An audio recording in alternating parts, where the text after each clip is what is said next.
happened to Talladega Daytona now. Trying to sleep, I'm figuring what they're gonna make me do here, you know. So, nerved a little bit, I guess you call it. Sounded good. Did it? You try to think about and think of everybody, and you can't mix all the names. You got Yeah. stuff, but it's you can't. I'm pretty sure after all these years that list of names is a shitload longer than most people's. Yeah. You just gotta. You know, it's true. You know, if you think about it, when you pay a man, he's got to come to work whether he wants to or not. Mm-hmm. You know, I mean, he says, yes, the job. But if you got volunteer crew that comes over every night and helps you on the car or works on the car or travels with you, and you don't pay them a dime, they do it because they want to, not because they have to.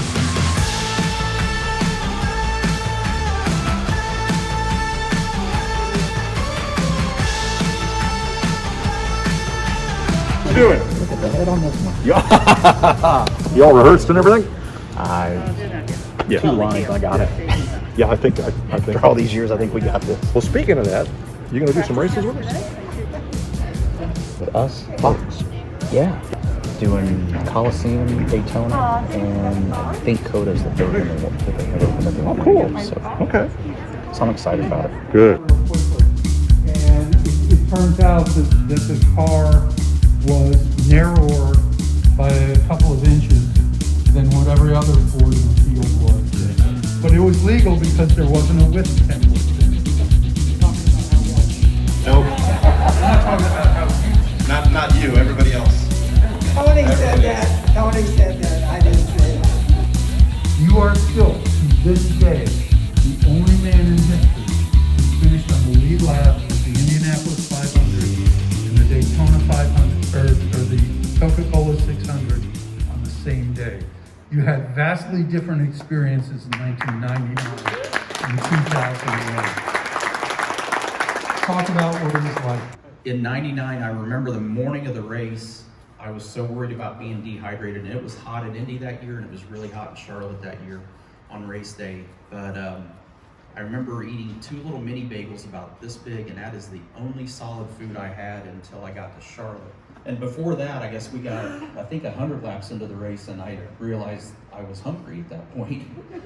And Bobby that summer had just got into bicycling and fitness and power bars and Powerade and all that.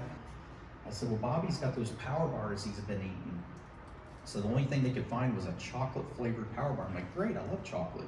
So we get to the stop, and it's a yellow somebody had oiled the racetrack down. Come in, hand out the bottle, they hand me a bottle, put it in my lap, hand me the power bar. Finish the stop, we don't lose any time. Get on the track, now I've got to figure out how I'm going to, and on the bottom of our helmet had a flap. So it wasn't like you could just stick it up under there. Got gloves, everything else, trying to figure out how am I going to eat this power bar.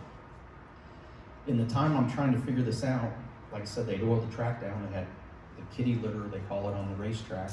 It is swirling inside there, so now it is like an ice cream cone with sprinkles on it. And it's 145 degrees, so it has went from like this to like this. Bendy, you ready for the Hall of Fame? Yeah. The finest water in the finest flasks. By the finest individual.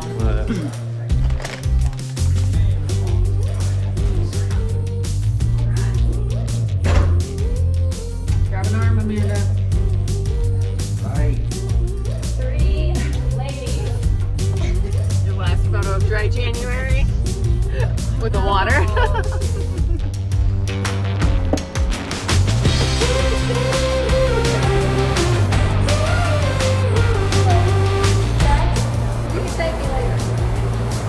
Okay, they just go first.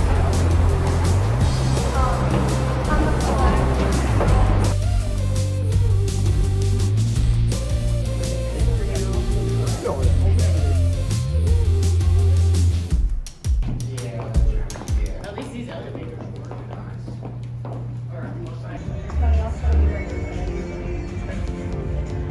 Ladies and gentlemen, please begin to take your seats. The NASCAR Hall of Fame induction dinner will begin in 10 minutes.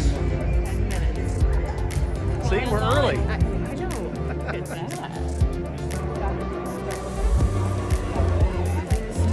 So, all right, so here's the thing. I just bring y'all out, introduce you. This is what I'm going to ask him. This was what I was supposed to make a phone call to you about. Yeah, that's okay. That's all right. So all I'm going to ask him is where did the name Alabama? That's what I'm asking him. North Carolina was a big fan of NASCAR. We were having different meetings and Hall of Famers in their blue jacket. First up, please welcome Terry Labonte from the class of 2016. Please welcome